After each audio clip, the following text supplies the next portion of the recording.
the heart of where innovation, money, and power collide in Silicon Valley and beyond. This is Bloomberg Technology with Caroline Hyde and Ed Ludlow.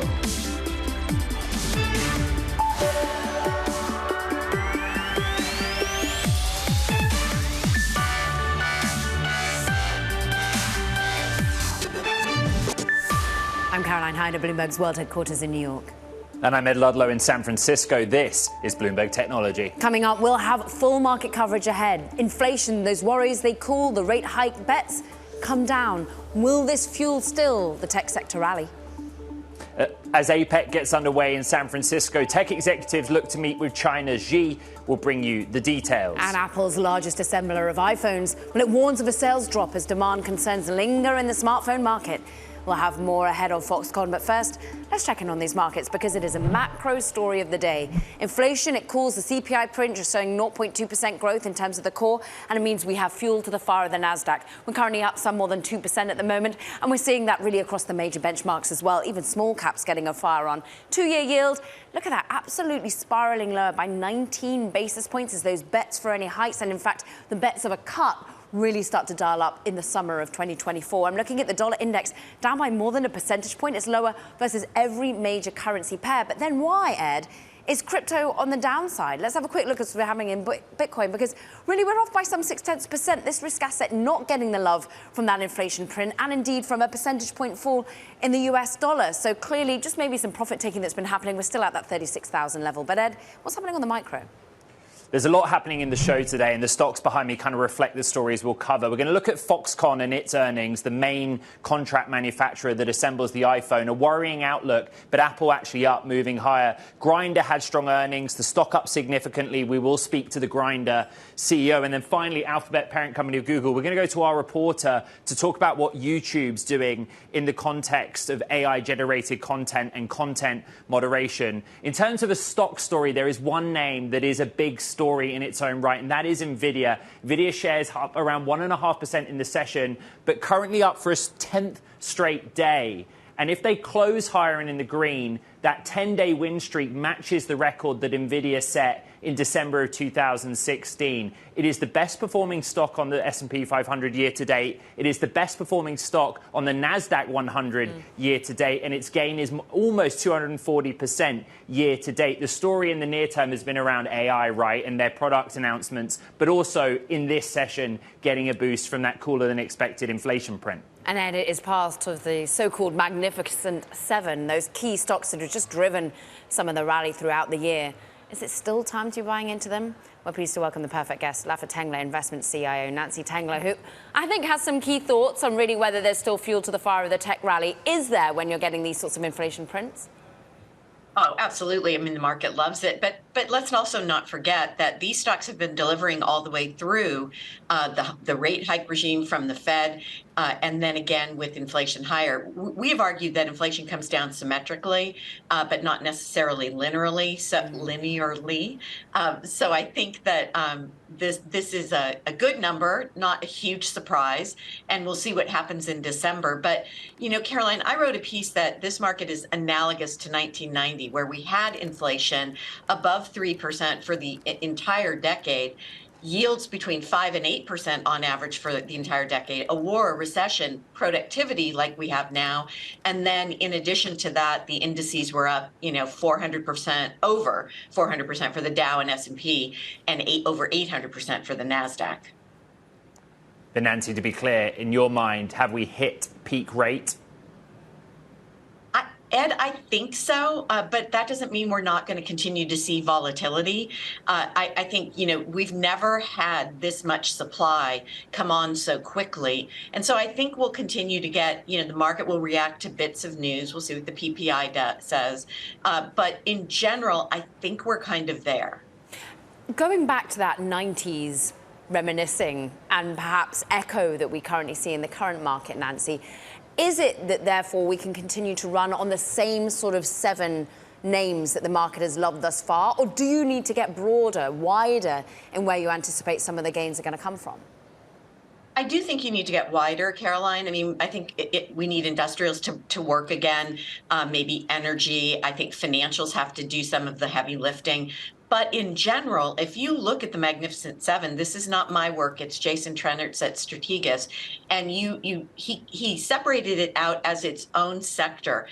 Margins are growing faster, earnings and revenue growth growing faster than rest of market and rest of technology. And so I think you have to give them the tip of the hat and say, I may not want to own all of them, but I want to own some of them, and I need to have them in my portfolio because the tailwinds, the secular tailwinds are at their back. Speaking of tailwinds, Nancy, you heard me talk about Nvidia at the top of the program, up for a 10th straight day, matching its record run that it set in 2016. It is the best performing stock on both the S&P 500 and NASDAQ 100. What do you make of that run? What is your attitude towards it? I wished I owned it. It was never cheap enough for us. It was for about 20 minutes on one day, and then we just missed it. I think importantly, what you know from last quarter's earnings is that the multiple actually went down despite the stock running up. So I think this is one of those stocks like Amazon a decade ago, like Walmart 2 or 3 decades ago, that you just step aside and let it run, and hopefully you own it. We own Broadcom, so we've had some of the benefits of AI chip and cloud computing. We own a lot of the Magnificent Seven. We just don't own that name. I think if you own it, you keep it and let it run. And if you don't own it, you wait on all of these stocks for pullbacks. And what would be the spark of a pullback, do you think, Nancy?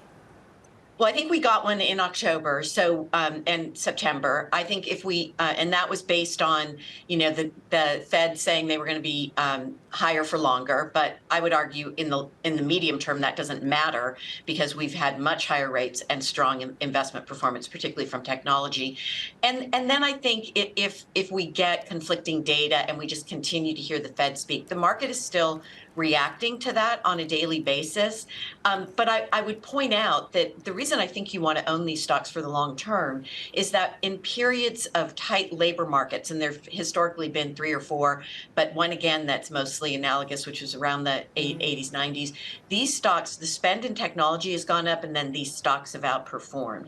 So I don't think the trade's over. Someday it will be, but I think for now you do want to wait for volatility of maybe a weak earnings report, another Fed speak period where we get some conflicting data like we did from Powell meeting. He was a little more dovish. Last speech he was less so, and the market took it to heart.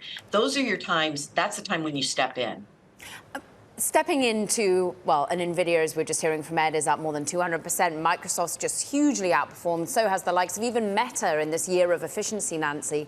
Can you talk about if there's any consistency on what you're seeing in some of the companies that you like? Is there anything that makes them stand out uniquely that therefore wants you make to add? Because I know you take individual names and bring them to us. Yeah, so I'm happy to do that. So I think, I don't know that you would necessarily recall this, but we were adding to the group last fall. There was not a good piece of news to be found, but they were slowly and quietly delivering strong earnings growth. So the names that are in our 12 Best Ideas portfolio are Microsoft, strong management team, Azure's taking share. They're going to monetize AI.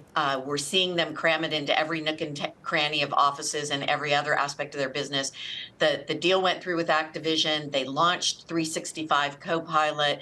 I think you're going to see this company continue to take share and dominate. And it's been it's an obvious name, but I don't think you want to walk away from it at these levels. Adobe is the unsung hero of AI.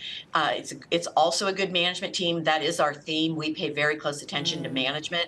I think that's a name you want to buy on pullbacks. It's a little rich right now. ServiceNow, I've talked about before on your program. Bill McDermott delivered a beat and raise last quarter, and he's a great salesman, and he knows how to run the business. They are taking IT spend away from other providers because they're in the sweet spot of navigating cloud computing and generative AI computing. And then Amazon, I think Tony Jassy got Tim cooked when he took over. I bought Apple after Tim Cook was heralded as no Steve Jobs, and that was in about 2012 to 2013. We were adding to our Amazon last year. I think you can still buy it here. He has figured it out. He's cut costs, and we're paying very close attention to the healthcare portion of their business. But the cloud business is still growing remarkably. I think that's a name you just buy and you put it away. Nancy, you didn't mention Mark Zuckerberg. You mentioned everyone else. Meta is a magnificent seven stock. Do you hold Zuckerberg in the same leadership bracket as those? No. So we owned it many years ago. We described ourselves as reluctant shareholders.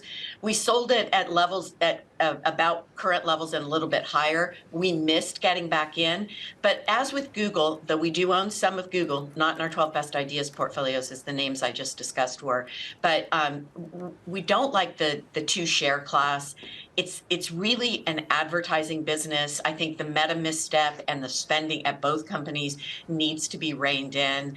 With Google, we're a little more optimistic because we like Ruth Porat in the new role as president. But I know you can still make money on it. I just think there's better places and more interesting places to be. And I don't like. I haven't really been thrilled with the leadership, even though the stock price has delivered and they cut costs. That's great. You can only do that for so long. Nancy, we always love you coming here, giving us our straight talk, talking about the individual names as well. Nancy Tengler of Laffer Tengler Investments, always great to catch up with you. Thank you very much indeed. Meanwhile, speaking of CEOs, in San Francisco, all eyes are on APEC as leaders from the world of tech attend. Hopeful, in fact, for an audience with one China President Xi Jinping. In fact, CEOs of Microsoft, Citi, Tesla, they're all looking to meet with the President Xi. And according to sources, he's even expected to hold dinner with some executives. For many corporations, the agenda is simple. They're ready to get back to business in China, Ed. And part of the agenda for Xi Jinping to meet with President Biden is to announce an agreement that would see Beijing crack down on the manufacture and export of fentanyl, according to sources. The fentanyl crisis is something I discussed with San Francisco Mayor London Breed. Have a listen. Just to work with the U.S. and to ensure that the resources that are being sent out of China that come into either the U.S. or Mexico are cut off to the fullest extent possible, that we work together in order to ensure that this deadly poison that is killing people in San Francisco in significant numbers and all over the country, that we're able to combat this, to stop it. So San Francisco, Caro, becomes the center of the U.S.-China relationship this week, right? The social issue of fentanyl, the supply chain for that we discussed, and then all of these CEOs who basically say, let's get back to good terms with China. And it's interesting who might likely be there. And of course, we know Tesla has key supply chain issue with Shanghai, and particularly here in China more broadly. What was interesting is sort of who's not there. And I know Tim Cook's just been to China himself, but notable that as like a California executive not there. Meta, we understand, of course, starting to sell their VR equipment in China. Interesting that Zuck isn't there either. Yeah, and AI, again, is going to be a talking point because while there's some kind of move forward on the relationship, in the background, you still have US technology export curbs on chips to China that have directly impacted the AI supply chain. So a big week ahead. I'm sure it feels pretty busy where you are. Meanwhile, coming up, look, iPhone maker Hyde, public arm of Foxconn, growing concern sales may drop in the current quarter. We'll have more on its tepid outlook. That's next. But look, Ed, you're looking at some particular movers. Yeah, Fisker, the EV maker, down 18.2% over the last couple of days, 24% in this session. Delayed its 10Q. It has got all kind of material weakness and accounting issues, revenues missing estimates, and basically it's behind schedule on delivering its contract manufactured EVs, a name we continue to track. This is Bloomberg Technology.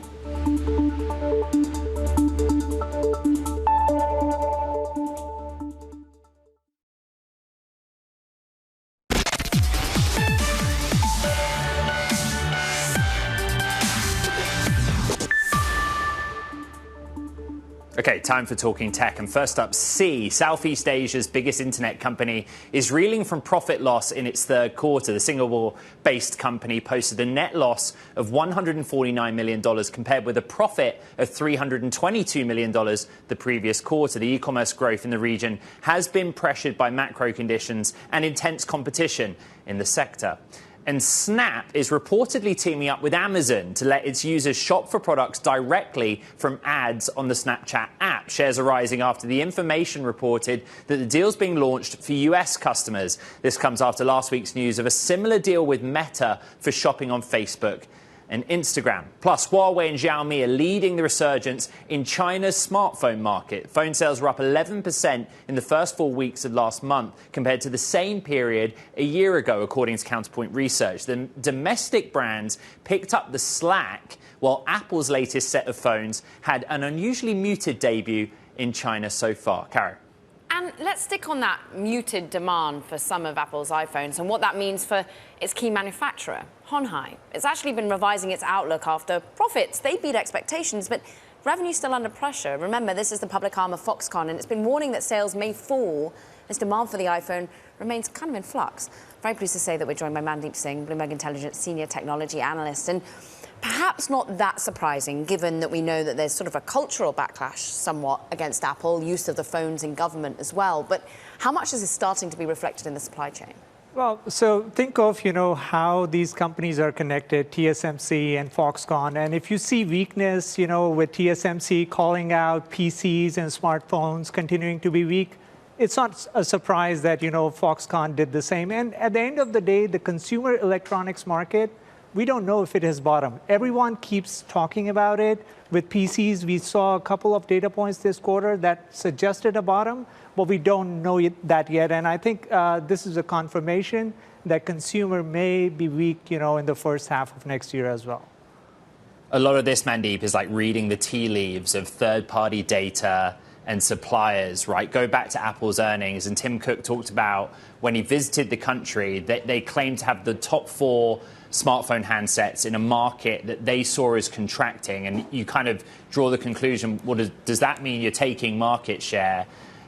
What do we wait for to know what's really happening with Apple on the data side?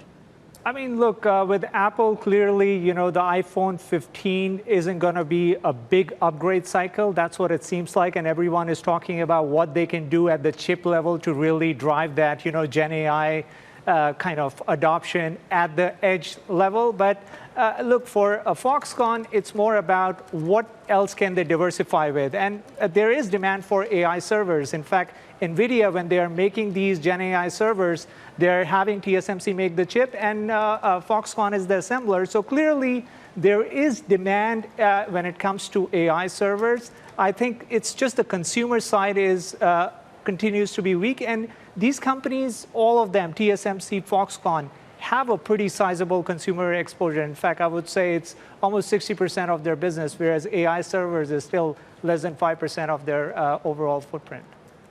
All right, Mandeep Singh of Bloomberg Intelligence, thank you very much. Now, coming up here on Bloomberg Technology, we sit down for an exclusive interview with the CEO of social app Grindr as the company raises its full-year outlook. This is Bloomberg Technology.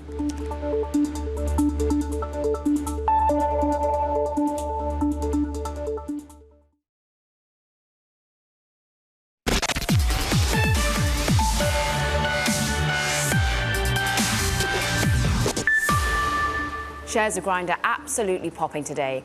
Let's talk about the social, the dating app, as it raises its full-year guidance, posted third-quarter revenue that's higher than 39% year-over-year. With none other than the CEO of Grindr, George Arison. George, it's great to have you on the show. And just this growth, this managing to beat, what's driving it at the moment? Is it all about subscriptions? It's almost all coming from subscriptions and add-on products. We did have a great quarter, grew 39% year-over-year. And a lot of it had to do with us launching a weekly pricing option. Users had been asking for a lower price tier that they could use to entry point into the product on a paying basis. And we launched that earlier this year, and the results of that have been really, really positive. So really happy about that. Grindr is really under-monetized. Our conversion to paying customers is much lower than our peer set, partly because we've never really focused on that. It was all about offering a lot of free features versus paying features. And now as we transition to offering more paying features, I think we're seeing really positive results. And there's a lot more room to continue with that because obviously we're at like half the payer penetration that some of our peers are. So let's talk about 13.5 million average monthly users. Where then, if you're managing to continue to grow, do you spend, do you invest? Is it more about marketing? Is it about branding? Is it about more actually the underlying product and perhaps interweaving AI within it? Yeah, almost all of our investments are around people to build technology and product because we have a ton of opportunity to create new features that users want. For example, right now we're working on Teleport, which is going to let users show themselves in a different market from the one they're in today, something that users have been asking for a long time. We spend virtually no money on marketing. It's like less than 1% of our revenue this year. And we'll expect that number to go up a little bit as we focus on our brand to tell our story a little better, but it's going to be pretty minor. We don't do paid user acquisition. We're really fortunate that it's the product and the fact that people already know about us that drives the user growth. Our MAU growth is also really strong and has been for a long time now, but it's all driven by word of mouth and by top of funnel user products that we build, like albums, for example, that went live last year. We added video to albums this year, and users have loved that. Over 1 billion albums shared in less than a year, which is really fantastic. So George, 40% top line growth, 20% paying user growth, and then 8% active user growth. What should that tell us about who's using the platform and how they're using it? Yeah, so I think it's telling you that as we launch more features that people want to pay for, a larger percentage of people will convert to becoming paying customers, and we have a lot more to do on that over the next couple of years. And then we also know that younger people come back to the platform, right? Unlike a lot of other social products that have been replaced by one platform by the next, et cetera, right? TikTok replacing Instagram and so forth. That hasn't really happened in our space. The users have been coming back to Grindr as they've kind of become 18 plus, in part because they know that that's where everybody else in that community is. And so the community aspect of Grindr really helps with that, and that's something that we want to continue to lean in on. Now, at the same time, we do see a lot of opportunity with what I'd call older users. Now, that's not kind of that much older. We're talking about 30 to 40-year-olds. That cohort of gay men in particular wants to start thinking about dating. And so there's a lot of opportunity to enable dating products for them, which we already have a lot of dating relationships that develop on Grindr. About 1 in 4 gay relationships in the US originates on Grindr, but we think we can have a much better user set for them to date better and to meet people a lot better. And AI is a big part of that. Caroline mentioned that a minute ago. Matching is a really huge opportunity for AI, obviously, because big data is so valuable in that regard, and that's something we will invest money and effort into as well. George, quickly, you stole some headlines with your return to office policies and the fact that that really cut down on some of the people that you employ. How has that affected the business, briefly? It's going to have no impact on this year. Obviously, we raised guidance now twice, and so business is doing really well, and we're able to build all the things we need to build, and we're not in any way concerned about that for next year as well. I think what it does allow us the opportunity to do is to attract people who really want to go after audacious goals, who want to go solve impossible things, and deliver really great results for both our shareholders and our users. Grindr is this amazing place where you both can have a really great business and also do really awesome things for the user base, and we'll continue to do that. All right, Grindr CEO George Arison, thank you so much for your time. Coming up, we're going to take a look at the state of data security. This is Bloomberg Technology.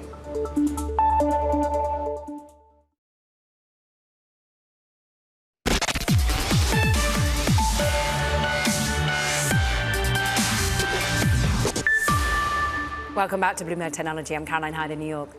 And I'm Ed Ludlow in San Francisco. Kara, a quick check-in on the markets. The story really one of eco data, right? We got that inflation print showing cooling inflation broadly. You look at the NASDAQ 100 up almost 2 percentage points. And you were talking, Kara, about the kind of shorter end of the curve. US 10-year yield also seeing the yield pull back down some 17 basis points. Why do we cover rates? Well, they impact equity markets, as you see behind me. But it's kind of interesting how the conversation might change into private markets as well, right? When interest rates started to take off in the back half of 2021, what happened? Global VC funding came down. So even though the conversation now is about whether or not we're at peak rate, it's going to impact public and private markets going forward, which is something we love to discuss on the show. It certainly is, and that intersection. And well, actually, what we also love to discuss is the fact that technology hits every single industry group, and not always in the most positive manner, in particular when it comes to cyber attacks. Look, just days after the Industrial and Commercial Bank of China got hit with that ransomware attack, members of the management, we understand, have jumped on a plane over the weekend to reassure market participants right here in the United States. Officials spoke with hundreds of member firms of the Securities Industry and Financial Markets Association, according to sources. But it's still unclear when the stricken systems will actually start functioning again. Of course, there's a big impact on the all-important bond market, Ed. Let's stick with cyber and data security and bring in Rubrik CEO Bipul Sinha. Rubrik's just put out its latest data security report. And I guess the best place to start is from a technology perspective. What was the conclusion? What is the threat that data holders, data users around the world face right now? It's a cyber mayhem out there. What our research report found was 1 in 3 people lost their personal information and they don't even know about it. Personal information such as social security number and other contact information. And what is also interesting is that 2 out of the 3 organizations have data growing so fast that they can't even keep up with the data security. 98% of the IT leaders are saying that they can't secure the data because the data growth is so much. Just look at what happened at MGM. MGM had $100 million cost because a lot of their customers' credit card information, contact information was actually stolen. I think the staggering figure that jumped out at me is that 1 in 2, or 50% of all companies that have had some kind of loss of data from a cyber incident. Where is the threat coming from? You know, traditionally we'd say, oh, well, it's coming from Russia or China. Is that still the case? It's a combination of many things. You could have bored teenagers trying to monetize. You could have nation-state actors, industrial espionage. I mean, the cyber landscape is much more complex, much more active, is because the digital economy is becoming such a big part of the overall economy, and cyber is a massive threat to our economy. Precisely. Total volume of data at an organization that they need to secure is sort of rising, you say, 7x over the next 5 years. What on earth, then, is a CSO to do in this current environment? Just spend more and more, get more and more sort of focus on cyber, on bringing in more protections? How on earth can they battle this just absolute explosion of data? We have to reframe the cyber discussion. Cyber discussion so far has been about prevention of attacks, and that's what cybersecurity industry is doing the last 20, 30 years. We have to reframe the discussion from prevention to resilience. You have to do prevention, but that's not enough. The resilience says that you can continue to operate the business even in presence of cyber attacks and breaches. You protect your customers' information, your IP, your core business data, even when the breaches and attack happen. That's the future, cyber resilience. The future, many would say, is also how you deploy generative AI more broadly into becoming not only the attacker, but the protector here. You're backed by Microsoft, of course, which is pinning an awful lot of its future on artificial intelligence. How are you weaving it in at Bloomberg? Cyber attacks have gone beyond human comprehension. You have to fight fire with fire. And as attackers are leveraging AI to generate more codes to actually attack you, you have to apply AI to understand what the heck is really going on, because the data lives in on-premises, data lives in cloud, data lives in SaaS applications, and there are so much volume variability and velocity of data generation and usage that you have to apply AI to understand a bad actor touching your data in the cloud or bad actor touching your data into SaaS, and how to connect all these dots to really deliver cyber resilience end to end. People, we're almost at the end of 2023, believe it or not. Started the year at CES, where everyone said the private sector isn't doing enough to ward off cyber threats. Then in April, we went to RSA, and everyone said the private sector is not doing enough to ward off cyber threats. By the end of 2023, will anyone have done anything to ward off cyber threats? See, that everybody is trying hard. The challenge is that we are stuck in this old model of preventing attack, trying to stop attack. We need to reframe the discussion saying, prevention is important, but just relying on prevention is failure to plan. We need to have a strategic cyber defense initiative, which assumes that attacks are inevitable. And how do you continue to operate the business in presence of attacks? Have a strategy about resilience, have a strategy about recovery, because, again, the digital trust is important for a functioning economy. And if you don't have digital trust, if the systems are down for days and days, just in case of MGM, people's ability to transact and have confidence in the system will be very low. I want to ask more about your company, because quite clearly you've got a lot of problems to be solving for other businesses. Tell us a little bit about, well, the exuberance around 2023 wasn't just about people needing to invest in cyber. It was also about, will we get more public offerings? And your name came up time and time again. How is that trajectory going for Rubrik?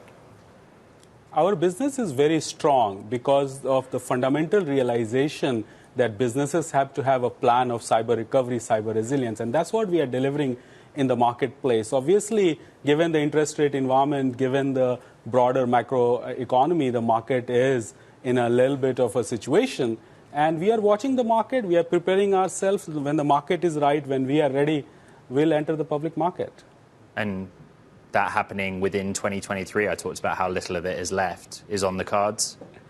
I don't know, to be the honest answer, because I will leave the market prediction to the market experts. But again, I have a view that Rubrik will be a public company, and we want to build a long-term company.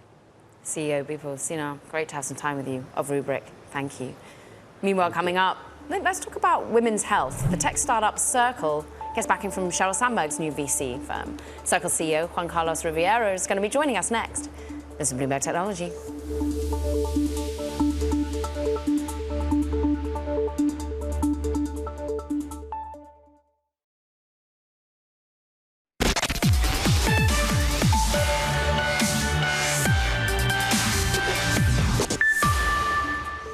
Time now for VC Roundup. And first up, ByteDance co-founder Zhang Yiming.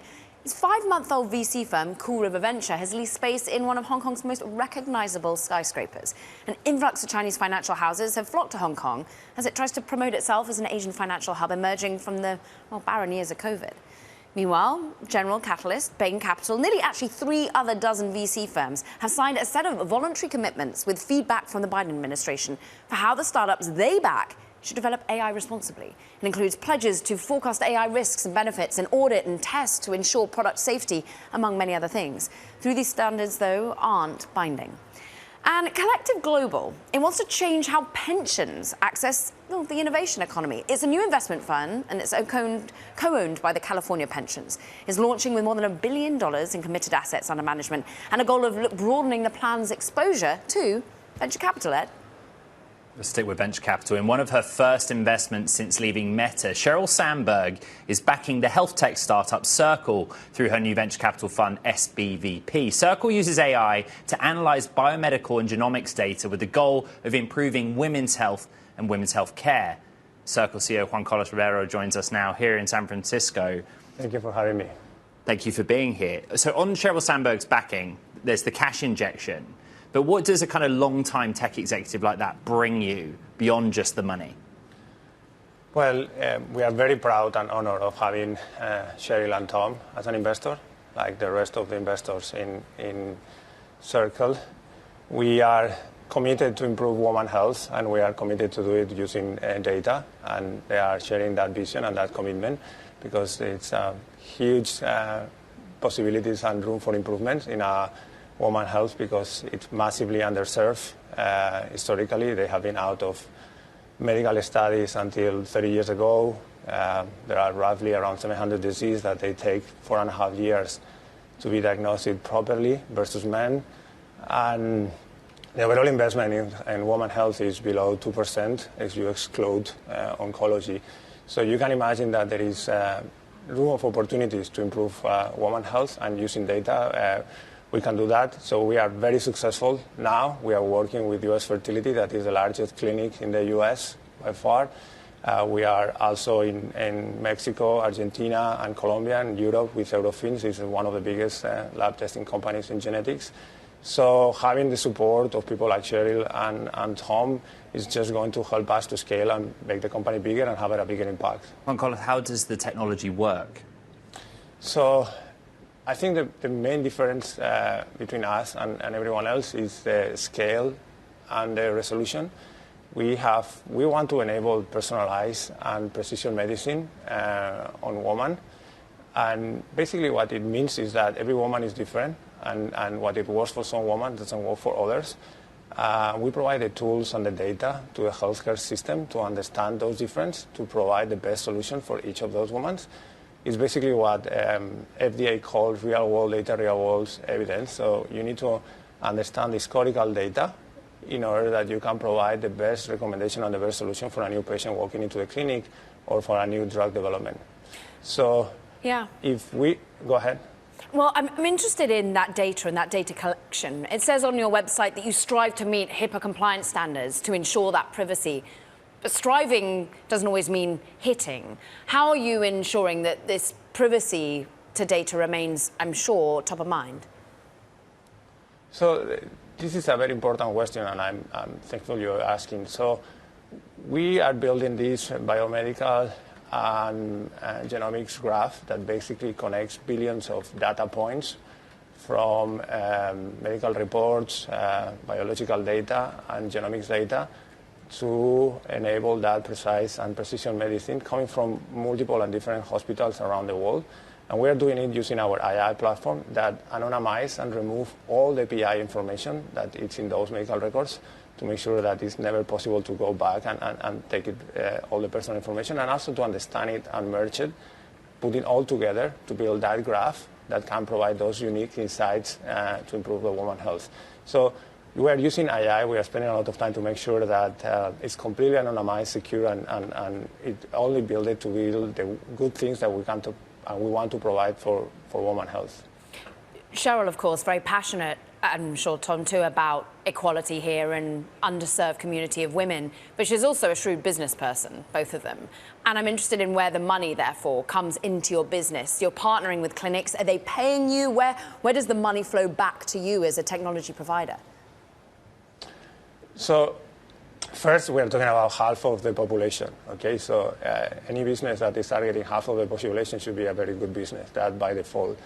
And second, as I said, we are working with those clinics and those fertility companies and fertility labs and genetic labs to improve their products in order that they can provide better care to improve the outcomes. In this case, starting on fertility. There is room for improvement, even though it's a great technology. Doctors are doing great, but there is a room for improvement. So our business model comes working with those clinics and helping them to provide better tools and better solutions to all their patients, and it's going really well. Our revenue is growing. As I said, we are not just growing quickly and fast in the US, but also in South America and in Europe, and the business is doing very well. Juan Carlos, what is it that Circle has done? Is it your own competence in machine learning, AI, or do you go to technology partners and take the work that others have done in AI to build out the underpinnings of the platform? We built our own technology. Okay, so in order to build the scale and the resolution that you need to provide precise medicines to billions of women, and you need to understand, in our body we have 37 trillion different cells. So the scale that we need and the amount of data, it's very important. There are a lot of companies that they can have billions of patients into their data, but they don't have the resolution in order to understand what is working or not working across all of those different women. This is similar to if you want to drive between San Francisco and New York, you want to use maps that has all the data and all the resolution to make sure that you are taking the right direction all the time, you don't get lost. But also it has the scale because you want to go to all the different cities in the United States.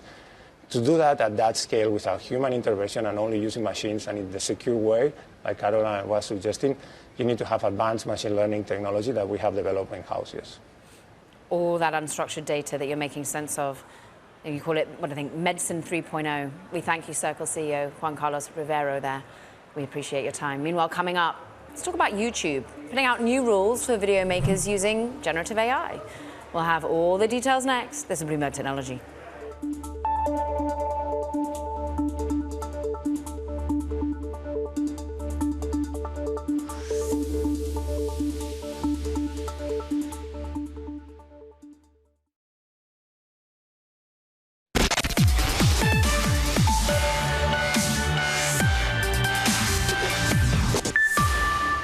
Formula One's owners, that's Liberty Media, well, they've had to apologise to the city of Las Vegas for apparently the disruption caused by the Grand Prix scheduled for this weekend. It's all according to ESPN. Now, some residents have been, well, frustrated by the impact of the event. With limited access to the Strip and hotels during the week, Liberty CEO says the racing event will bring in around $1.7 billion of revenue to the city. So, well, I'm not sure how much apologising he really needs to do, because I'm not sure how much they have to apologise to Monaco or anywhere else that they bring what is now like a well-loved sport. Yeah, so F1 has become huge in America in 2023, largely because of Netflix. But what's crazy about this, everyone's talking about it on social media. Yeah. It's a 3.8-mile track for a race that hasn't even taken place yet. So the weekend, Thursday's practice, Friday qualifying, Saturday race, and onwards, everyone's pretty up in arms. There's going to be fanfare. You can bet it. And I guess maybe if you booked your trip to Las Vegas and didn't quite plan that, then maybe a bit frustrated not getting easily about. But I'm pretty sure there's going to be some good vibes only on the weekend. Need for speed. Okay, streaming. YouTube will soon require video makers to disclose when they've uploaded manipulated synthetic content that looks realistic, and that includes video, which uses AI tools. Bloomberg's Davey Alba joins us with more. What is it that YouTube's requiring here, and who is it that they're requiring it of, Davey? Yeah, thanks for having me.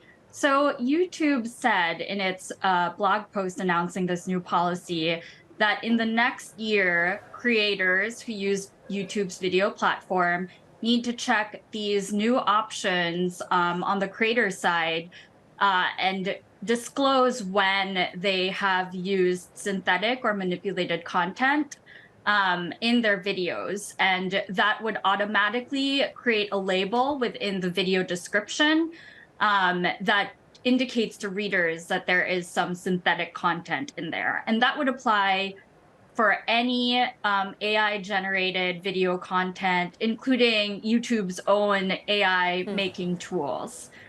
Yeah, I mean, it's notable that actually they've been wanting to lure some of their key creators to use their own tools to bring generative AI to life. But this is particularly important when it comes to more sensitive types of content, right? Particularly when we're thinking of elections approaching or when you're thinking of healthcare. Is there more areas where the flagging is going to be more unique, more obvious? Yeah, absolutely. You mentioned two key areas. Those are two that YouTube is actually looking at. Elections, ongoing conflicts, and public health crises. There will be a flag that is not just in the video description, but on the video player itself.